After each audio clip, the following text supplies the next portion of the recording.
Շնորհակալություն, հարգելի քաղաքացիներ, ներկայացրեց պարոն Նահապետյանը իր ղեկավարած կոմիտեի տարեկան զեկույցը եւ սա առիթ է, որպեսզի մենք խոսենք ընդհանրապես հակակոռուպցիոն պայքարի մասին, որի լոզունգներով Նիկոլ Փաշինյանը եկավ իշխանության։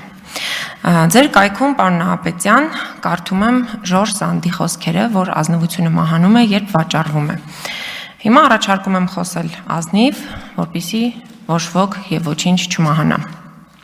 Հակակոռուպցիոն կոմիտեն կազմակերպում եւ իրականացնում է քրեական դատավարության օրենսգրքով իր ենթակայությանը վերապահված ենթադրյալ կոռուպցիան հանցագործություններով միջդատական վարույթ։ Իր լիազորությունների շրջանակում նաեւ իրականացնում է օպերատիվ հետախուզական գործունեություն։ Հասկանալի է, որ ձեր մանրադիտակի տակ պիտի լինեն պետական պաշտոնյաները։ Եվ այս առիթով ձեր ուշադրությունը հրավիրում եմ մի շարք իրողությունների վրա, ակնկալելով, որ դուք եւս դրանք անպատասխան չեք թողնի։ 2023 թվականին քաղաքացիական պայմանագիր կուսակցության վարչության անդամ, Երևանի փոխքաղաքապետ Արմեն Փամբուխչյանի թոշակառու հայրը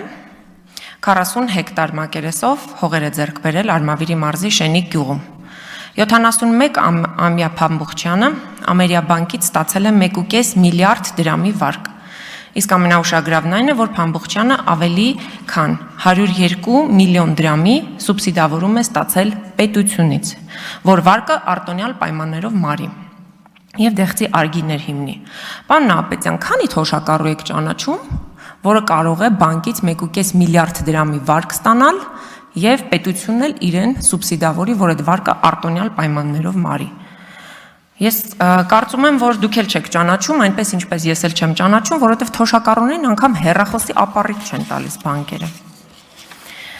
Հաջորդը Նիկոլ Փաշինյանը Մեղրիում հայտարարեց, թե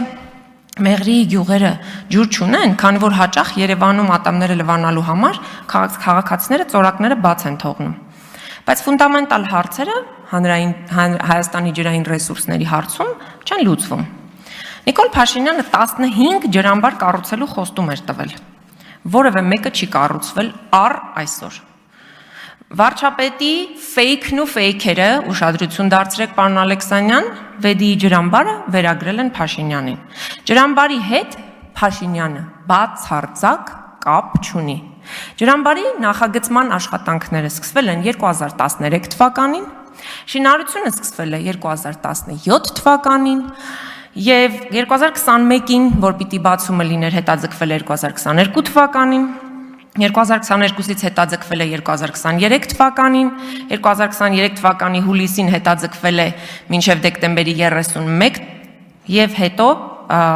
24 թվականի գարնանը Գնել Սանոսյանը հայտարարեց, որ էլ պիտի բացվի, բայց մինչև հիմա ամբողջական ջրամբարը բացված չէ։ Սա իգիտություն Նիկոլ Փաշինյանի, իր թիմի եւ իր ֆեյքերի։ Իսկ Գնել Սանոսյանի որպես անորակ ասֆալտապատման նախարարի, ես կարծում եմ, որ պիտի պատասխան տա այս ամեն ինչի համար։ Այդ ոնց է ստացվում, որ Սահակյան շին ընկերությունը, որը տապալում է Վեդիի ջրամբարի ամբողջական կառուցումը, տենց հանգիստ ոչ մի բան չի կատարվում իր հետ։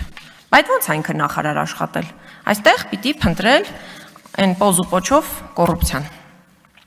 Շրջակա միջավայրի նախարարությունն էլ ձախողել է Արարատյան դաշտի արտեզյան հորերի լուծարման կամ կոնսերվացման գործողությունները։ Վերջին 5 տարում արտեզյան հորեր գրեթե չեն կոնսերվացվել։ Իմիջիալոց այստեղ օգտվել եմ նաև հետքի բացահայտումներից, որ արտեզյան 51 հոր կա, որից 10-ը պետք է լուծարվի, 41-ը կոնսերվացվի։ 51 հորից 26-ը համայնքային են, մնացածը ընկերություններին։ Եվ այս ընթացքում որևէ մեկը դրանցից չի փակվել եւ որևէ մեկը նաեւ պատասխանատվության չի ենթարկվել սրա համար։ Ինչ կոռուպցիոն հետաքրքրություններ կա տարբեր ժամանակներում բնապահպանության եւ հետո շրջակա միջավայրի նախարար աշխատած պաշտոնյաների եւ այս արտեզյան հորերի սեփականատերերի հետ։ Իսկ ջրի դեֆիցիտի մասին որ խոսում ենք, այս երկու գործողությունը որ արվեր, Մեղրիում ջուր կունենային եւ ոչ թե մեղքը կբարթեին Երևանում ատամ լվացողների վրա։ Եվրոպայի խորհրդի հակակոռուպցիոն մարմինը Գրեյկոն իր տարեկան զեկույցում նշել է, որ պետական բարձրաստիճան պաշտոնյաների կողմից իրականացվող գնումների թափանցիկությունը ապահովված չէ։ Այո, դրա մասին բազմիցս եմ խոսել եւ երբ գլխավոր դատախազին ներկայացրեցի փաստեր ազգային ժողովի գնումների մասին, Ես դրանք գտել եմ ամենատարբեր աղբյուրների ուսումնասիրությամբ, բայց ոչ ազգային ժողովի կայքում, ինչը խիստ մտահոգիչ է։ Իմ ձեռքի տակ կան ազգային ժողովի կազմակերպված գնումների 2 տասնյակից ավել փաստաթղթեր, որոնք վկայում են այն մասին, որ այս շենքում աշխատակազմի ղեկավարը, որ Ալեն Սիմոնյանի մտերիմն է, առանց հրապարակային հաշվետվության պետբյուջեի գումարները ծախսում է շռայլ, չի ներկայացնում իրականում ինչ կարիքների համար, ինչ գնումներ եւ իրապես այդ կարիքները արդյոք գնահատված են։ Եվ այսպես 2024 թվականի հունվար, մայիս, օգոստոս եւ սեպտեմբեր ամիսներին ազգային ժողովը գնել է 908 շիշ կոնյակ, տարբեր տեսակի։ Դրա համար Հայաստանի հպարտ հարկատուները վճարել են 16 միլիոն եւ 635 հազար դրամ։ Ինչ անհրաժեշտությամբ են գվել կոնյակները, ում են նվիրել, ով է որոշել, ինչքան պետք է գնի, այս մասով որևէ թափանցիկություն չկա։ Ընդ որում, բոլոր գնումները 3 տարիների ընթացքում իրականացվել են Վինո ընկերությունից։ 2025 թվականի հունվարից ապրիլ 594 շիշ կոնյակ է գնվել 11 միլիոն դրամով։ Արդեն կես տարի է անցել, բայց դեռ տարին շարունակվում է։ Էլ չեմ ասում են օրորոցային չխչխկան խաղալիքների մասին, որոնք առել էր ազգային ժողովը պետության միջոցներով եւ այդ բոլոր փաստաթղթերը ես ձեզ էլեկտրոնային կրիչով կփոխանցեմ, պարոն Նահապետյան։ Ազգային ժողովի սրճարանի մասին, որ բոլորը այստեղ անցնում եք, կողքով գնում, գալիս, այդ կառուցելու համար 10-ից ավելի պայմանագրեր է կնքել ազգային ժողովը։ Մոտ $100,000 ավել գումար է ծախսվել։ Ով է որոշել, որ պետք է կառուցվի սրճարան։ Այնտեղից պիտի հանվեն տարբեր երկրների խորհրդարանների ղեկավարների, ներկայացուցիչների տնկած եղևնիները։ Հանել տարել են, փոխարենը կառուցել են սրճարան։ 3 միլիոն դրամից ավել մի ջրվեժիկ են տեղադրել, 3-4 անգամ սալիկները փոխելու պայմանագիր են կապել, 2-3 անգամ սեղան ու աթոռ են գնել, բայց միայն մեկ ընկերությունից գնված սեղան ու աթոռներն են շարված սրճարանում։ Բոլոր փաստաթղթերը, պարոն Նահապետյան, էլեկտրոնային կրիչով ես ձեզ տալու եմ։ Պողպատե փաստեր։ Եվ ուզում եմ համեմատության համար ասել, օրինակ այդ $100,000 սրճարանը կարող էր օգնել Վարդենիսի ավագ դպրոցի փլատակներից գոնե մի դասասենյակը նորոգելու համար։ Ճաշակի հարցը, ինչպես ասում են։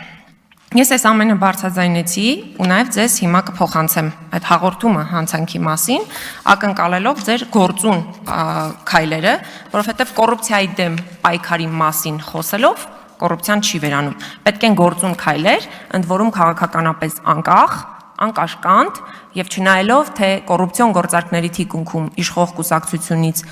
ովքեր կան, նրանց հետ փոխկապակցված ինչ անձիկ կան եւ արդյոք նրանք որևէ կերպ այս ընթացքում իրենց պաշտոնական դիրքը այս կամ այն կերպ չարաշահել են։ Շնորհակալություն։